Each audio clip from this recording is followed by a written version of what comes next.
Welcome to the Raising Confident Girls podcast, your guide to raising strong, confident daughters.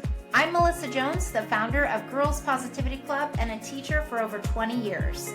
In a world where girls often feel overwhelmed, anxious, and confused, this podcast is your go-to space. As caregivers, we navigate challenges together. I founded Girls Positivity Club to provide a place where you belong and get the tools to face today's hurdles. Consider this your regular check-in with a trusted friend, offering insights and practical tips for meaningful conversations. I'm here to help you feel confident on this journey of raising a generation of empowered girls.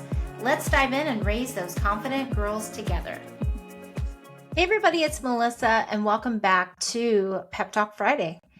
I want to talk about a moment that can feel really hard as a parent when your daughter comes home from school and something happened. And this can look different depending on the day. Maybe she tells you right away. Maybe she shrugs and says nothing. But you can tell something is off. Or maybe you don't find out until later when it comes out in a small comment or a shift in her mood. But either way, you can feel it. And as a parent, there's this immediate feeling. I want to fix this. You want to make it better. You want to take the feeling away. You want to protect her from it. And the hardest part is you can't. You can't go back into that moment. You can't change what happened. And that can leave you feeling a little helpless. And sometimes that helplessness feels like trying to fix it, trying to explain it, trying to make it better quickly, because sitting in it is so uncomfortable. And sometimes it's later that night when it hits you more, when things are quiet and you start thinking about it again, replaying it, wondering, should I have said something different? Should I have done something more? Should I have stepped in somehow? And that's the part that can feel heavy. Not just what happened to her, whether it was a mean comment that was made by somebody at school, or she was left out of something, or she liked a boy and everybody told what her crush was, like the word got out what her crush was, who her crush was, and she was embarrassed and felt like everybody was looking at her. Maybe it was something about a test. She didn't do well on a test and she feels like she's not good at that anymore. It could be a number of things. And it's not just about what happened to her, but what you carry as a parent after it.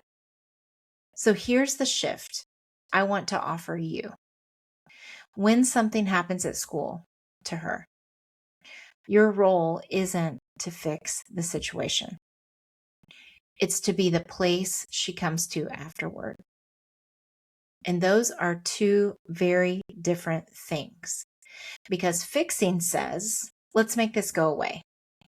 And believe me, it's not because I haven't ever fixed something before. We've all done it. And, sometimes we do need to step in. But most of the time, being there says, you don't have to go through this alone. And that's what actually builds trust between you and her. Because when she knows she can come to you without it being corrected right away, even if you don't agree with everything she's saying, or even if you think it might have happened another way, when she knows that she can just vent and tell you things without you interrupting, without you trying to fix it, without giving advice, without giving a lecture, she stays open. And in those moments, something simple you can come back to is, I'm really glad you told me. Or, I'm here with you in this. You don't have to have the perfect response. You just have to stay connected.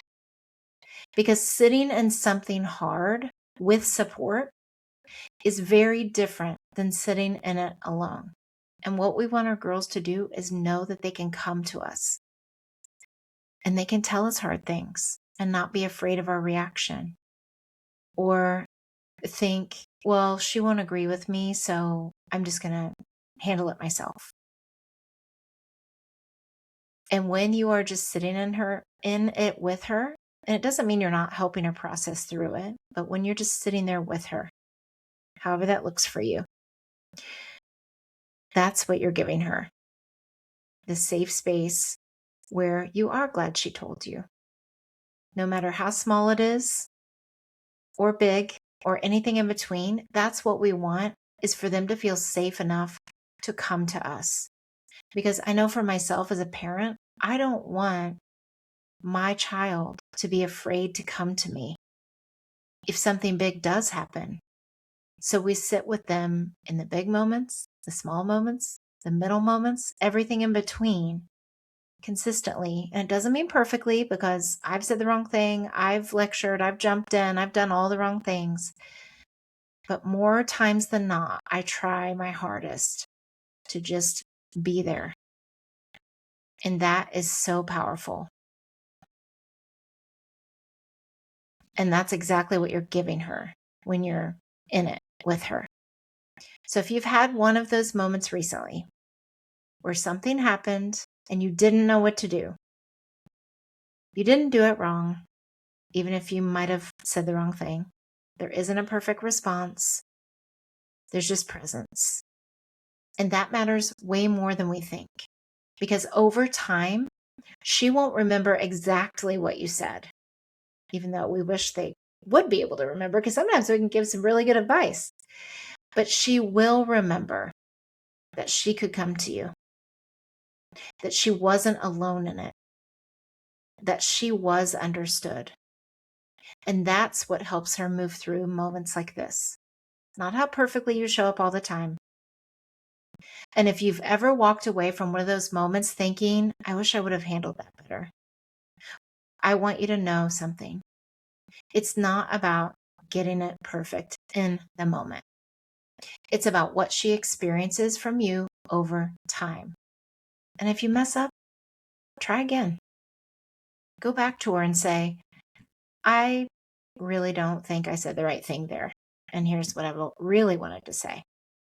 I think sometimes as parents, we can be embarrassed to go back and say that, or think, well, I'm the parent, I shouldn't have to go and apologize. And it's not that we're always apologizing, like, we're always just offering random apologies. It's when we feel like that the repair is more important than our pride. And showing up, even when you don't know exactly what to say, even, is already doing way more than you think. Because you don't have to fix it, even though that's what, as parents, we want to do, is we want to fix it for them. We want to help them. All we have to do, though, is stay. And that's enough. And if this is something that you've been navigating recently, I have another episode called Why Your Daughter Isn't Included, but Everyone Else Is, right before this one. If you haven't listened this week, take a listen. And that walks through this more deeply and will help you know what to do in those moments. But for today, I just want to give you a pep talk that you don't have to fix it. You just have to stay. And you are doing better than you think. I'll see you next time. Thanks for joining another empowering episode of the Raising Confident Girls podcast. Share today's insights with caregivers and friends, building beautiful relationships with strong girls. Hit subscribe so you never miss an episode. We're not just a podcast, we're a community. Follow Girls Positivity Club on social media for more empowering content on Instagram, Facebook, TikTok, and YouTube.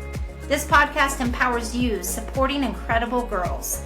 Let's create strong, beautiful relationships with the girls in our lives. I appreciate you listening today. Stay confident, stay connected. Until next time, keep raising those confident girls. You've got this.